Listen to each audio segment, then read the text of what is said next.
I am technically the third grade teacher, though we're doing so much together this year. It's kind of blended, but I'm the one looking after the third graders. I'm Amy Holst, and I'm going to be teaching 4th grade part-time, so I'll be here every Friday, and then when Maria goes out on maternity leave, I'll be here full-time. So that'll be about beginning of November through the end of February.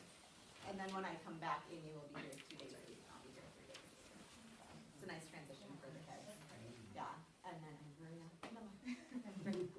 And what's also really nice about having Amy here is that she was here for me last year when I was on maternity leave. So the three of us have worked together before, and hopefully going to be soon. So we have 3 school-wide rules, and what's so great about it being school-wide is that it makes it a common language between the students and the teachers and the support staff. And there are some signs that all of the students learn, so they're going to be our models. So the first one is show respect. Second is make good decisions. And the third is solve problems. So we'll just walk up to a kid and kind of go, and they know, figure it out. Which is really nice. Yeah. And you guys can also use that at home to kind of reinforce. Which is nice. Would you want to think more about that?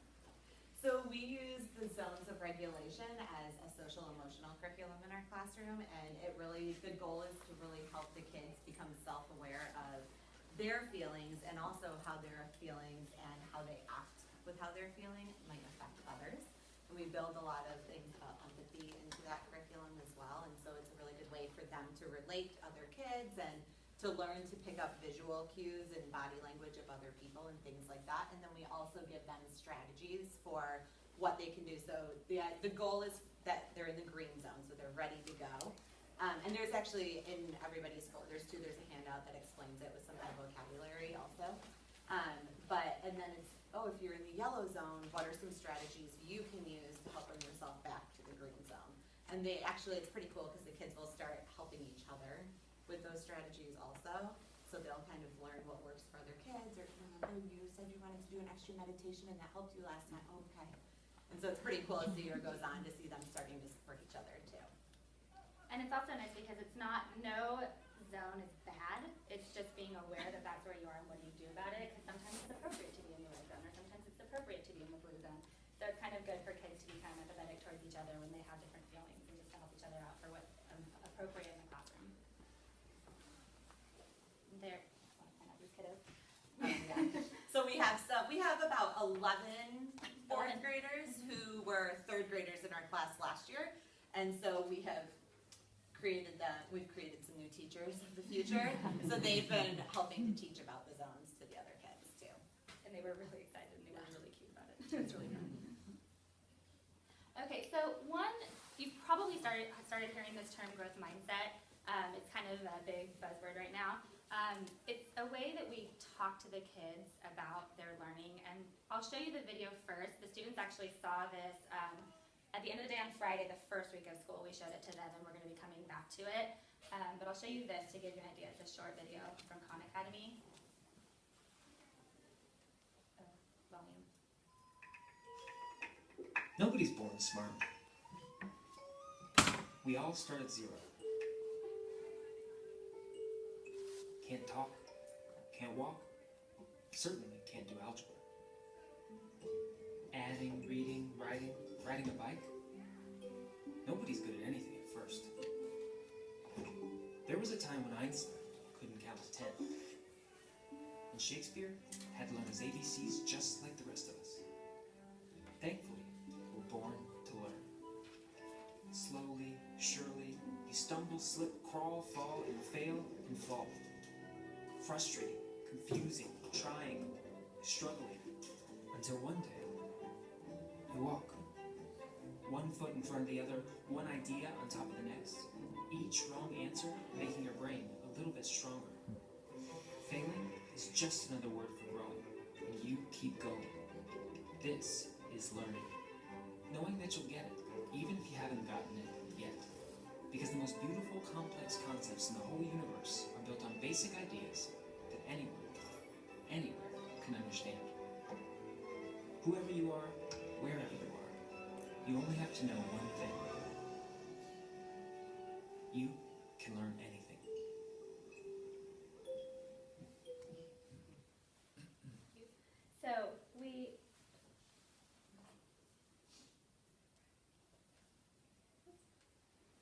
So when we talk to the kids, it's not you're smart, you're good at math. Those aren't things that we say. It's all focusing on how hard they're trying, how hard they're working, looking for growth.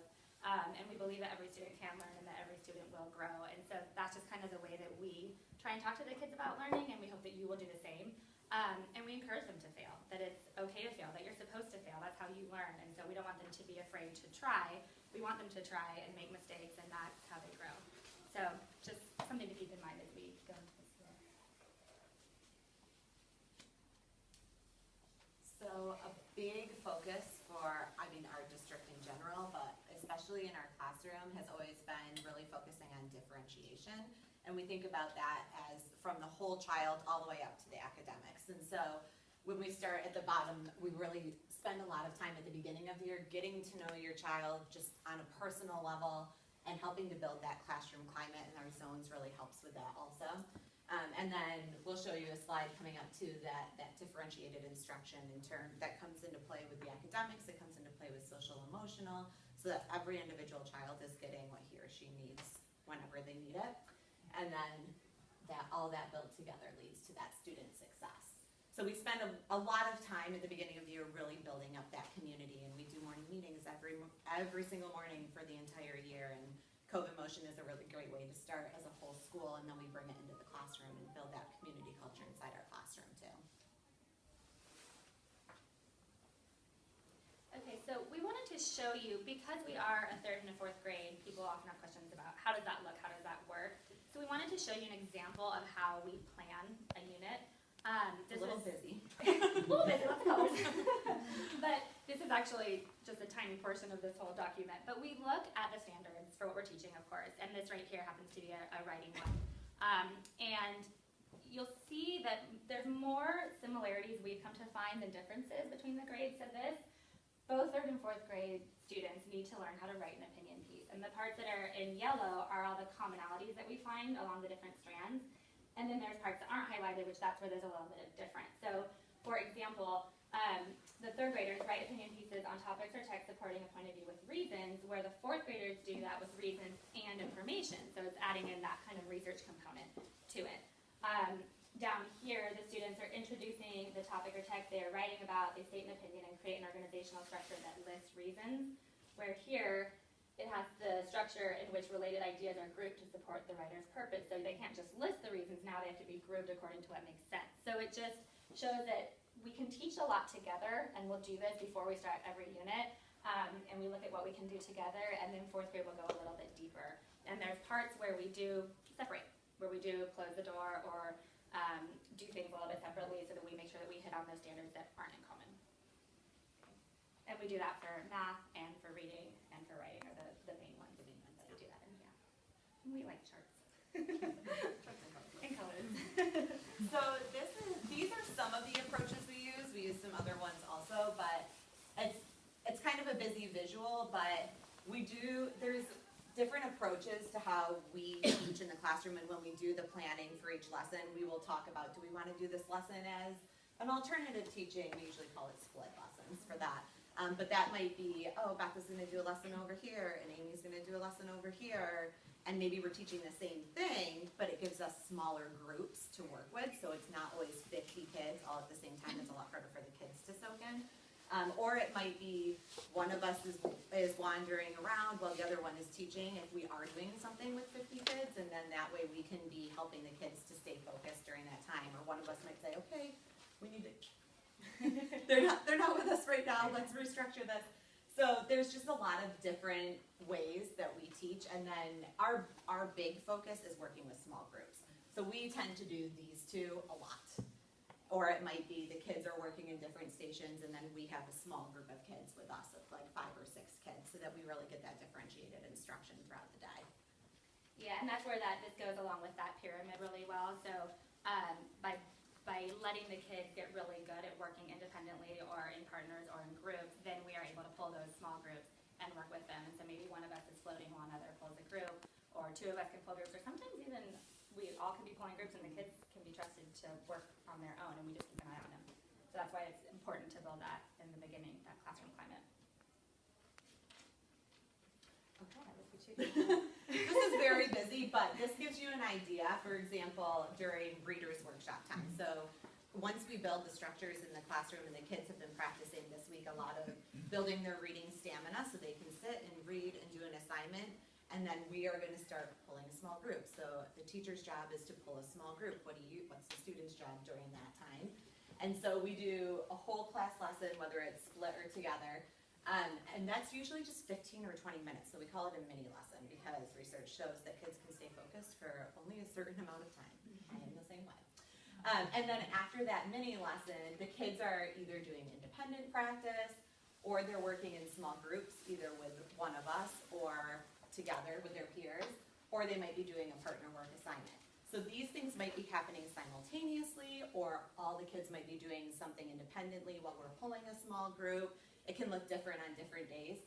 But this chunk of time is like, for example, if we had a 60-minute readers workshop, this would be 10 to 15 minutes. This is like your 30 to 40 minutes, and then this is a quick 5 to 10 minute wrap up at the end.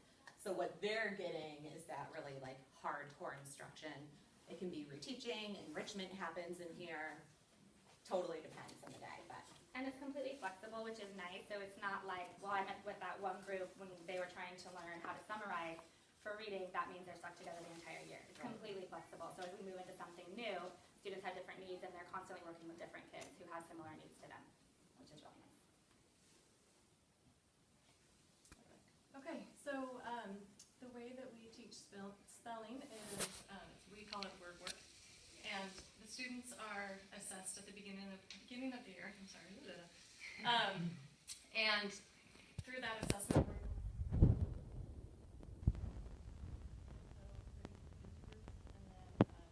we're given lists that have the spelling patterns in them, and throughout the week they will do different activities with the lists and create original sentences.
And we're in the process of assessing them right now. So